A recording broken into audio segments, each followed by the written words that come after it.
आजकल youthful love stories धीरे धीरे अपना ऑडियंसेस ढूंढ रही हैं। यूथ और वादा 2 जैसी फिल्म्स ने रिसेंटली अट्रैक्शन गेन की है और अब ये दीवाना भी सिमिलर प्रीमाइजेस के साथ आ गई है। क्या ये खुद को अलग साबित कर पाएगी? मुन्ना यानी कि हर्षित रेड्डी हैदराबाद की एक लोअर इनकम फैमिली का इंटरमीडिएट ड्रॉप आउट यानी अपने दोस्तों के साथ एंजॉय करते हुए गुजरता है। एक दिन बिल्स पे करने मी सीता सेंटर जाते हुए उसकी मुलाकात अम्मू यानी कि सिम्हा से होती है और वो फ़ौरन उस पर फ़िदा हो जाता है। बार बार अपनी मोहब्बत का इज़हार करने के बावजूद अम्मू उसे रिजेक्ट कर देती है और कहती है कि वो उससे दूर है, लेकिन उसकी ज़िद देखकर वो एक चैलेंज रख देती है। वो उसकी प्रपोज़ल तब एक्सेप्ट करेगी जब वो गवर्नमेंट जॉब सिक्योर कर ले।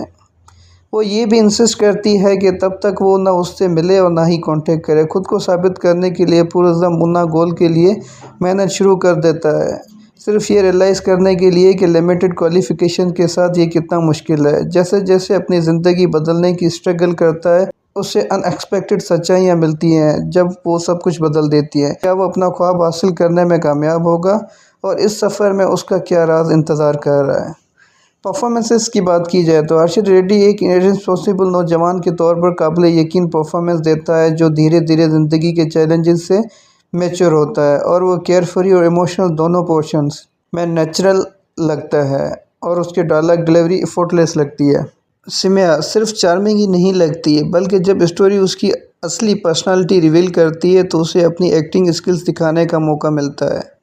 उसकी दोस्त का रोल करने वाली एक्ट्रेस भी इम्प्रेशन छोड़ती है।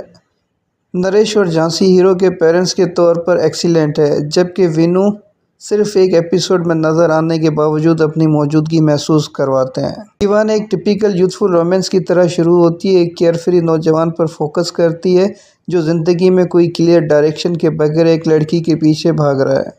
शुरू के पोर्शंस में फेमिलियर कॉमेडी और लोकल फ्लेवर्ड ह्यूमर जिससे फिल्म पहली नज़र में रूटीन फिल्म्स की तरह लगती है, लेकिन नैरेटिव धीरे धीरे एक गहरी प्रोपोज रिवील करती है। हीरो की one sided love story, police और उसकी मुलाकातें और टोन का ग्रेजुअल शिफ्ट की इस बात की तरफ इशारा करते हैं कि फ़िल्म एक कन्वेंशनल लव स्टोरी से कुछ ज़्यादा करना चाहती है।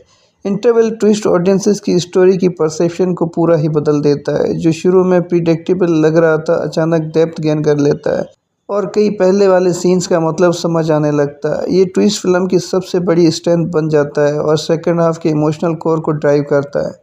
वहाँ से नैरेटिव मुन्ना की सेल्फ इम्प्रूवमेंट की सफ़र पर फोकस करती है। गवर्नमेंट जॉब सिक्योर करने की उसकी स्ट्रगल, अपने फादर की मुश्किलों को समझना और दोस्तों की कुर्बानियों इमोशनल वेट ऐड करती है। हालांकि कुछ एपिसोड्स कन्वीनियंट और स्ट्रेच लगते हैं, लेकिन क्लाइमैक्स दोबारा मोमेंटम पकड़ लेता है और एक नीट पे ऑफ देता है।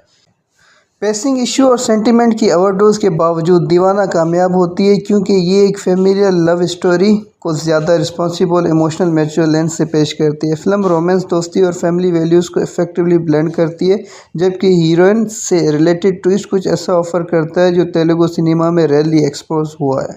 ओवरऑल दीवाना रोमांस और इमोशनल ड्रामा का एक इंगेजिंग मिक्स है। ये फ्लॉलेस नहीं हो सकती, लेकिन इसका स्ट्रॉन्ग ट्विस्ट, दिल से निकले हुए इमोशंस और मीनिंगफुल मैसेज इसे देखने से लायक बनाते हैं।